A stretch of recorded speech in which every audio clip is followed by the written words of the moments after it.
Marcus Delacroix believed he knew the unwritten codes of power in Beverly Hills perfectly. He had spent 3 years deciphering status symbols, cataloging every Rolex and Louboutin that walked through the doors of Le Bernardin West. On that Thursday, in December 2012, a stranger in faded jeans would test that expertise in ways Marcus could never have imagined. The rain created a melancholy symphony against the windows of the most exclusive restaurant on the West Coast, where each table cost more than most Americans' monthly salary. Amber lights danced against the Italian marble as Hollywood elite, and business moguls sampled culinary creations that were less meals and more statements of social status. It was an ordinary Thursday in 2012, but the universe conspired to orchestrate an encounter that would completely redefine 2 lifetimes' understanding of power, humility, and the illusory nature of appearances. Marcus Delacroix adjusted his Hermes tea for the 10th time that evening, surveying the main dining room through the small kitchen window. As the maitre d' for 3 years at Le Bernardin West, he had built his entire identity on the premise that he was the guardian of exclusivity, the architect of the perfect dining experience, and the ultimate judge of who was and was not worthy of being in this culinary temple. His trained eyes scanned each customer like a social radar, automatically cataloging Rolexes, Louboutins, and the subtle signals that separated the true elite from the nouveau riches who occasionally managed to secure a reservation through secondary connections. At 28, Marcus had risen from rural Louisiana poverty to this epicenter of California sophistication through a combination of fierce ambition and an almost preternatural ability to read people by their outward presentation. His every move was choreographed by the acute awareness that he was always being watched and judged by the customers he served. His devotion to protocol and etiquette was not merely professional, it was existential, an armor against the deep-seated insecurity that beneath the impeccable uniform and carefully modulated accent, he remained the poor boy who had grown up, wearing hand-me-downs. The evening was flowing with balletic precision when Marcus noticed a disturbance in the restaurant's visual harmony. A man had just entered the main entrance, and something about his presence created a dissonance that Marcus felt viscerally before he could even process it intellectually. The newcomer wore faded jeans, not the kind of distressed designer denim that cost $1,000, but genuinely worn jeans from actual use. His plain white t-shirt lacked any recognizable logo, and his blue Vans looked like they had survived countless adventures. More disturbingly, his blonde hair was clearly tousled by the wind, and he carried only a simple car key, none of the precious metal bracelets or Swiss watches that Marcus had learned to recognize as passports to this world. The man stood at the front desk looking around the restaurant with an expression that Marcus interpreted as a mixture of nervousness and inadequacy.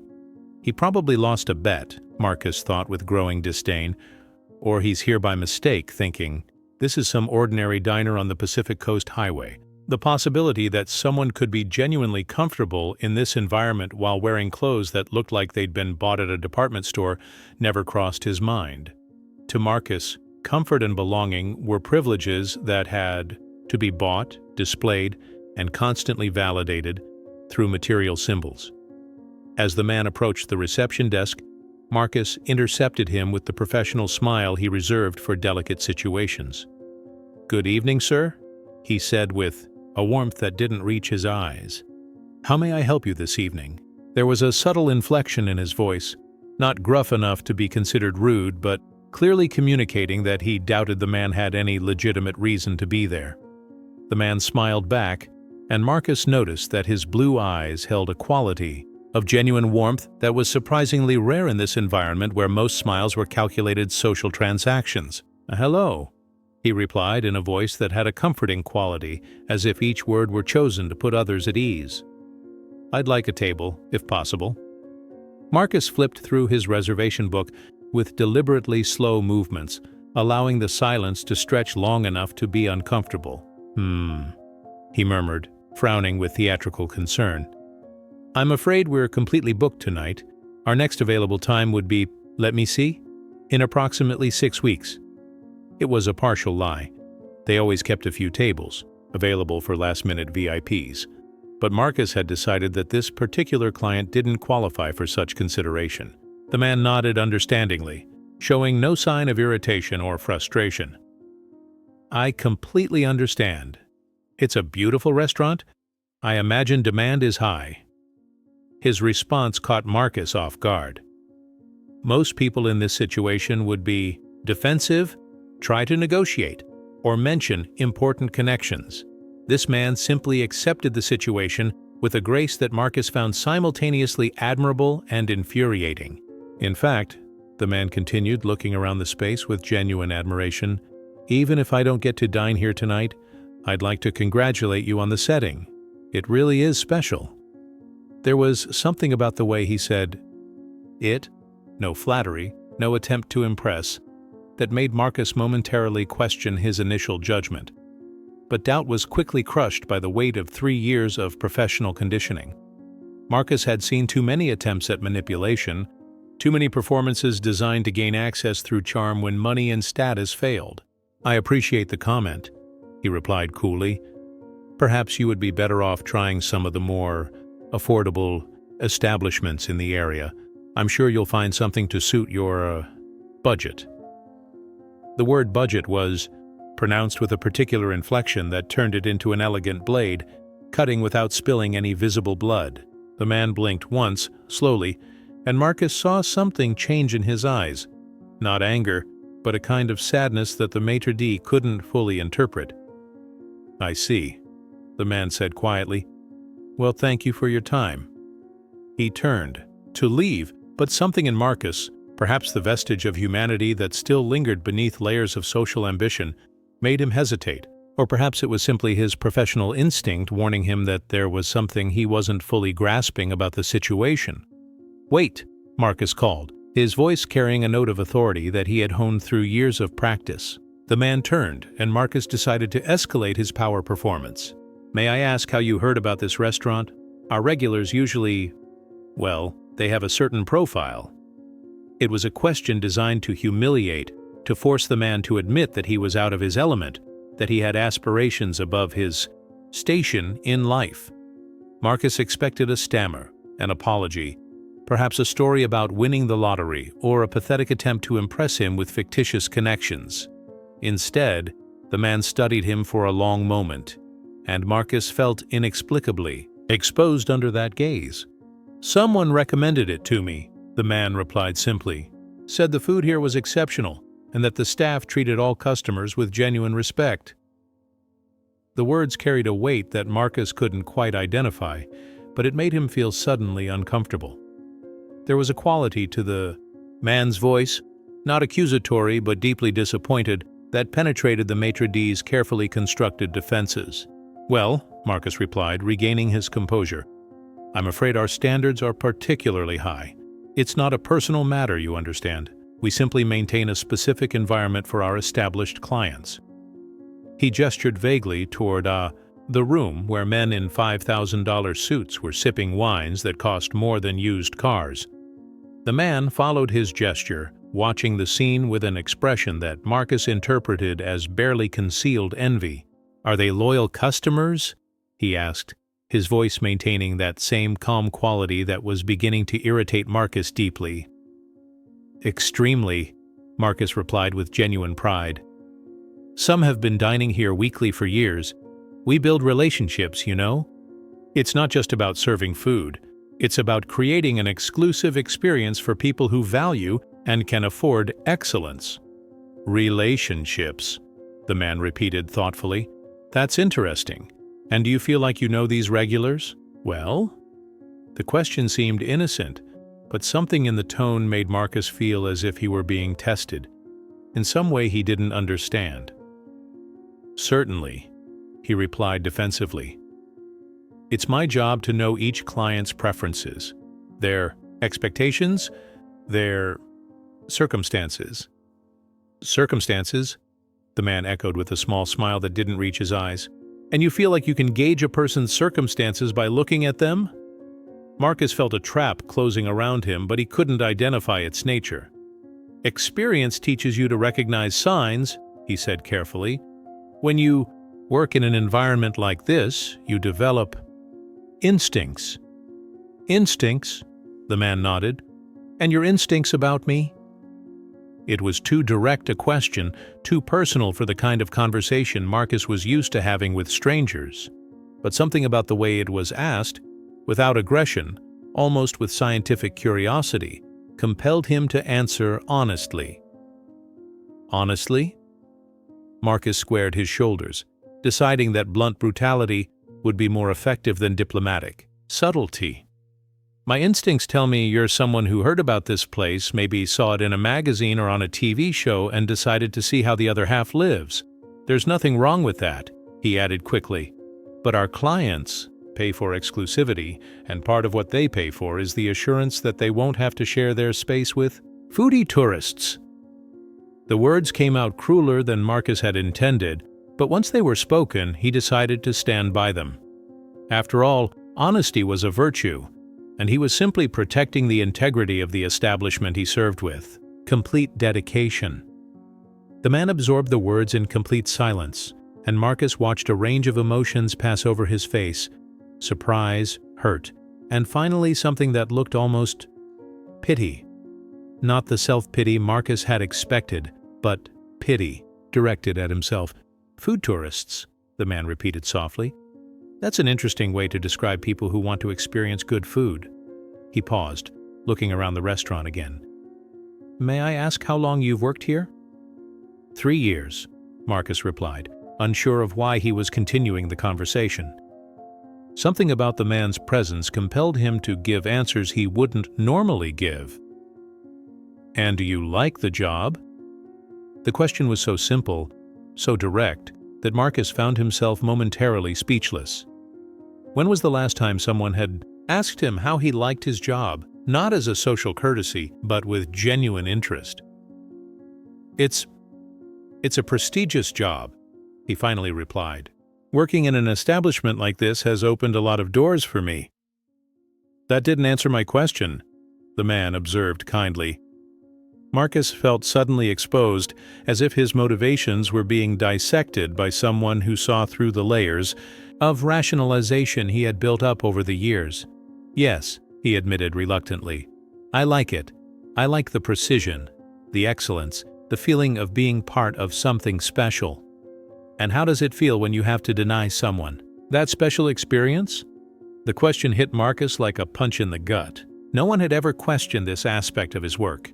The need to exclude, to judge, to act as a gatekeeper in a world that defined value through exclusion.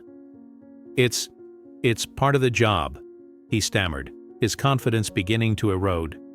Not everyone can have access to everything. It's just the way the world works. Yeah, the man agreed sadly. Sometimes that's just the way the world works. But I always wonder if it has to be that way. There was something in the way he said it. A deep melancholy, as if he carried the weight of having seen too much of human nature, that made Marcus question everything about that interaction. Who was this man who spoke about social exclusion with the authority of someone who had navigated both its victims and its benefits? Before Marcus could formulate a response, the kitchen door opened, and Chef Antoine Dubois emerged with his typical frenetic energy, carrying a tray of samples to a VIP table. But when his eyes landed on the casually dressed man, his expression changed dramatically, from cordial professionalism to something approaching reverence. Mon Dieu, Antoine murmured, nearly dropping the tray. Monsieur Walker. What an unexpected pleasure! Marcus's world stopped. Walker. Paul Walker. The realization hit him like a wave of devastating understanding.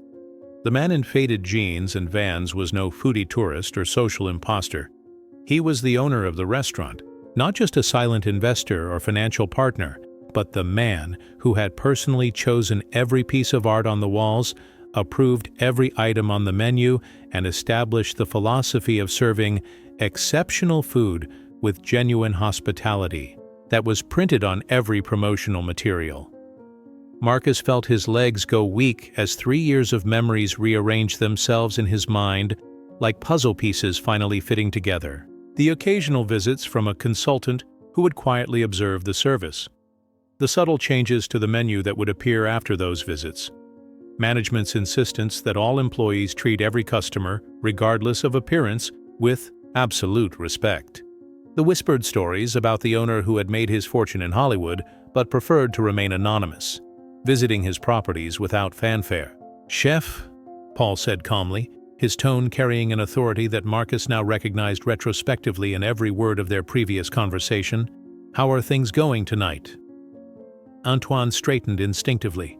"Wonderfully, monsieur. The house is complete, and the new scallop dish is being very well received." He paused, glancing nervously between Paul and Marcus.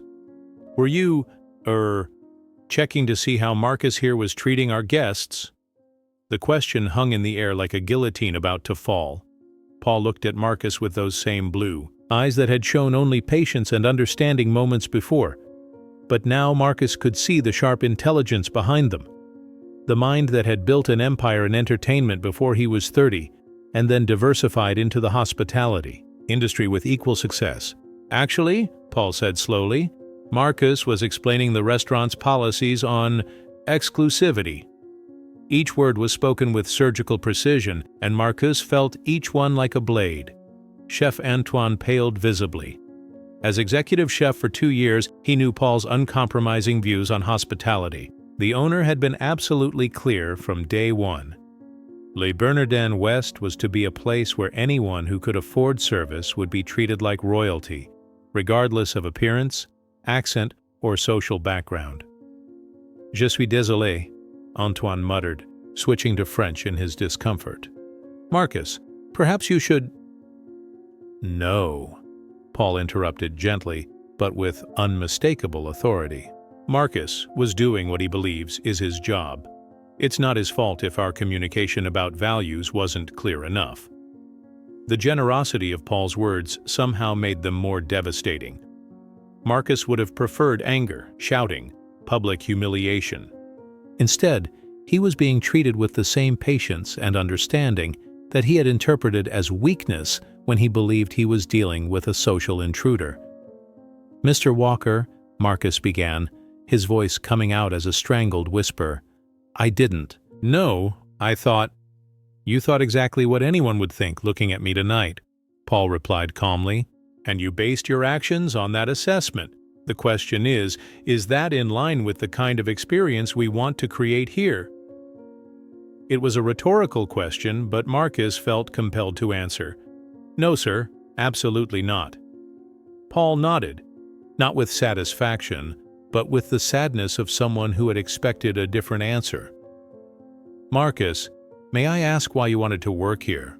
The question forced Marcus to confront motivations he had buried beneath layers of professional rationalization. I wanted to be part of something special, something great." "And do you feel like you've achieved that?" Marcus looked around. The restaurant, the amber lights, the Italian marble, the elegant diners sampling culinary creations that were true works of art. He had made a career of treating this space like a sacred temple, and himself as its divine guardian. "I thought so," he admitted, "but now I realize I confused exclusivity with excellence." Paul studied him for a long moment. "What's the difference?" The question forced Marcus to articulate a distinction he had vaguely sensed but never consciously examined. Exclusivity is about keeping people out. Excellence is about elevating those inside. "Interesting," Paul murmured. "And how would you raise someone who came here dressed like I am now?" Marcus realized this was more than a hypothetical question. It was a fundamental test of his understanding of what true hospitality meant. I would treat them as I would any guest, with respect, attention, and the goal of creating a memorable experience. Regardless of appearance? Regardless of appearance, Marcus confirmed, finally fully understanding the magnitude of his previous mistake. Paul nodded slowly. "Chef Antoine, could you give us a few minutes?" Antoine quickly disappeared into the kitchen, leaving Paul and Marcus alone in the small space between the reception area and the main dining room. The sound of elegant conversation and silverware against china provided an ironic soundtrack for what Marcus suspected would be a conversation that would change his life, or end it, at least professionally. "Marcus," Paul began, his voice maintaining that same calm quality it had demonstrated throughout the interaction. "Do you know why I opened this restaurant?" Marcus shook his head, unable to trust his voice. "Because I grew up in a family where eating out was a rare luxury. When it finally happened, maybe once a year for special birthdays, my mother would dress up in her best clothes, which were still obviously cheap, and we would be treated like intruders by the waiters who could assess our socioeconomic status the moment we walked in." Paul paused, his eyes drifting off into distant memories. "I promised myself that if I ever had the resources to create a restaurant, it would be a place where a person's worth would be measured by their humanity, not their wallet." The words struck Marcus like physical blows. Each syllable revealed the depth of his misunderstanding of the nature and purpose of the establishment he had served for 3 years. "When you denied me a table tonight," Paul continued, "you were not protecting the integrity of this place. You were betraying its fundamental essence." Marcus felt tears burning in his eyes, the first time he had cried since childhood. "Mr. Walker, I'm so sorry. I didn't understand. I didn't know." "What didn't you know?" Paul asked, gently. "That true hospitality is not about judging who deserves to be here. It's about making everyone who comes in feel like they deserve to be here." Paul smiled for the first time since his identity had been revealed, a genuine smile that completely transformed his face. "Now you're beginning to understand." Marcus swallowed hard, knowing he needed to ask the question that had been burning in his mind since the revelation. "Are you going to fire me?" Paul considered the question for a long moment, and Marcus could see the decision process happening in real time. "That depends," Paul said finally. "Do you believe you can change?" "Yes," Marcus replied immediately, then paused, forcing himself to be more honest. "I believe I can try to change. I don't know if I can completely. 3 years of habits don't disappear overnight. But I want to try." "Why?" The question forced Marcus to examine his deeper motivations. "Because you're right. I confused the means with the end. I thought creating exclusivity was the goal, when in fact it should have been creating excellence. And real excellence includes everyone, it doesn't exclude." Paul nodded slowly. "Marcus, I'm going to give you a second chance, but I want you to understand something. This isn't charity. It's an investment in the possibility that you can become the kind of professional this place really needs." "I see," Marcus said, his voice thick with gratitude and determination. "How can I prove that I deserve this chance?" "Starting today," Paul replied. "There's a table that just became available, table 7. I'd like to have dinner here tonight, and I want you to be my waiter. Treat me exactly as you would any other customer who walked in here wearing jeans and sneakers." Marcus nodded, understanding that this was more than a test. It was an object lesson in the difference between serving status and serving people. 2 hours later, as Paul savored the last course of an exceptional meal, Marcus approached his table with a cup of espresso. Throughout the evening, he had watched Paul interact with other employees, and each interaction had been a master class in leading by example. Paul knew each waiter's name, asked about their families, and treated the busboy with the same consideration. He showed VIPs. "How was the experience tonight?" Marcus asked, placing the coffee in front of Paul. Paul smiled. "Exceptional. Exactly what I would expect from Le Bernard and West." Marcus knew the answer was as much about the service as the food.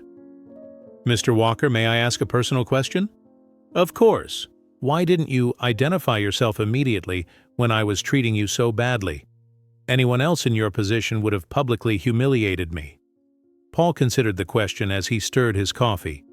"Because I wanted to understand who you really were when you thought there would be no consequences for your actions, and because I believe people reveal their true character when they believe they are dealing with someone who cannot affect them."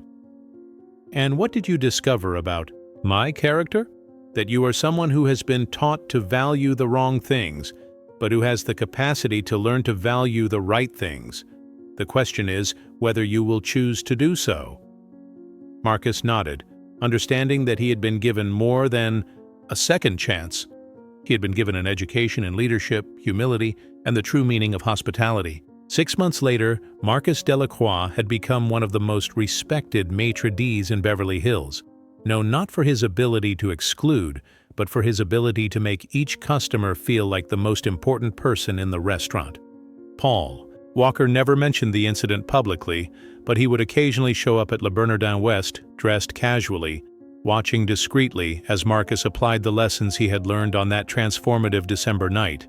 The true measure of a man, Marcus had learned, is not how he treats those who can benefit him, but how he treats those who seemingly cannot. And sometimes the person who seems like he can do nothing for you is the very person who can change your life forever.